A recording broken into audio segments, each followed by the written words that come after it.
Assalamualaikum warahmatullahi wabarakatuh. Perkenalkan, nama saya Asep Heri.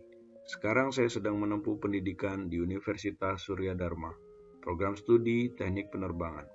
Di video ini, saya akan memberikan testimoni terhadap kondisi pembangunan dan lingkungan di Indonesia untuk memenuhi tugas saya pada mata kuliah Pengetahuan Lingkungan. Sebelumnya, saya akan menjelaskan pengertian dari pembangunan dan lingkungan hidup. Menurut Dedi Tettikson, tahun 2005, bahwa pembangunan nasional dapat pula diartikan sebagai transformasi ekonomi, sosial, dan budaya secara sengaja melalui kebijakan dan strategi menuju arah yang diinginkan.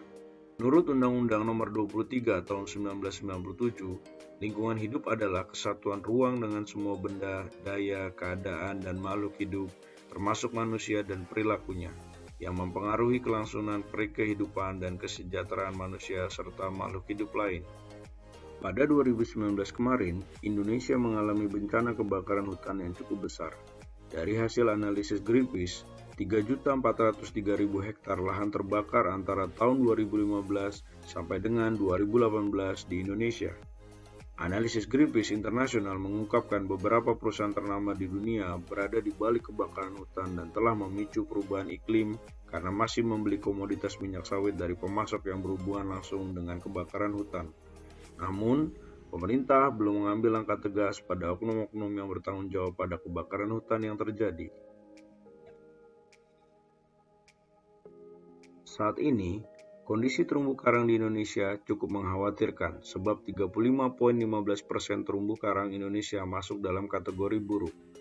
Terumbu karang yang buruk disebabkan oleh banyak hal seperti penangkapan ikan, menggunakan bom yang juga turut merusak terumbu karang, dan suhu permukaan air yang meningkat akibat krisis iklim dan menyebabkan fenomena coral bleaching. Padahal, terumbu karang bisa membantu mengurangi pemanasan global karena mampu menyerap karbon dioksida yang ada. Hilang dan rusaknya terumbu karang berakibat fatal karena akan menyebabkan rusaknya ekosistem laut yang kemudian akan berdampak pada menurunnya jumlah hewan laut secara drastis. Plastik yang selalu digunakan sehari-hari menyebabkan kita menjadi tergantung pada keberadaannya. Sayangnya, 60% dari plastik yang ada di dunia merupakan plastik sekali pakai yang akan langsung dibuang ketika selesai dipakai.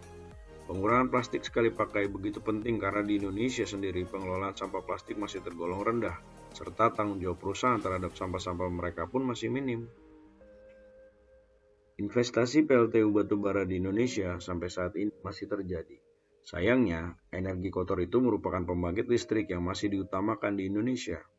Padahal secara global, sektor pembangkit listrik adalah kontributor terbesar gas rumah kaca penyebab krisis iklim. Bahkan 20-30% polusi udara yang ada di Jakarta adalah hasil sumbangan dari emisi yang dihasilkan PLTU berbahan bakar batu bara. Selain itu, pembakaran batu bara bisa menjadi penyebab kematian karena partikel polutannya dapat menembus ke sel darah manusia. Indonesia harus segera melakukan transisi dari energi kotor ke energi yang lebih ramah lingkungan. Dari beberapa isu pembangunan versus lingkungan hidup yang ada di Indonesia, ada beberapa hal yang perlu dilakukan pemerintah. Pemerintah Indonesia memerlukan pembangunan yang berbasis kelestarian lingkungan untuk pengelolaan lingkungan yang baik. Pengelolaan lingkungan yang baik dapat mencegah kerusakan lingkungan akibat suatu aktivitas pembangunan. Hal ini bertujuan untuk mencegah kelangkaan sumber daya alam dan lingkungan yang ada, serta mencegah pencemaran yang dapat membahayakan. Pengelolaan lingkungan merupakan upaya yang dilakukan secara bertahap karena tindakan dalam pengelolaan diawali dengan penyusunan rencana, tahap pelaksanaan yang berupa pemanfaatan, pengendalian, dan pengawasan, serta tahap pemulihan dan pengembangan lingkungan untuk menjaga kelestarian kualitas lingkungan. Itulah kondisi pembangunan versi lingkungan hidup di Indonesia. Saya berharap dengan video ini, mari bersama kita merawat bumi mulai sekarang dari diri kita dan sekitar kita. Kalau bukan sekarang, kapan lagi? Terima kasih.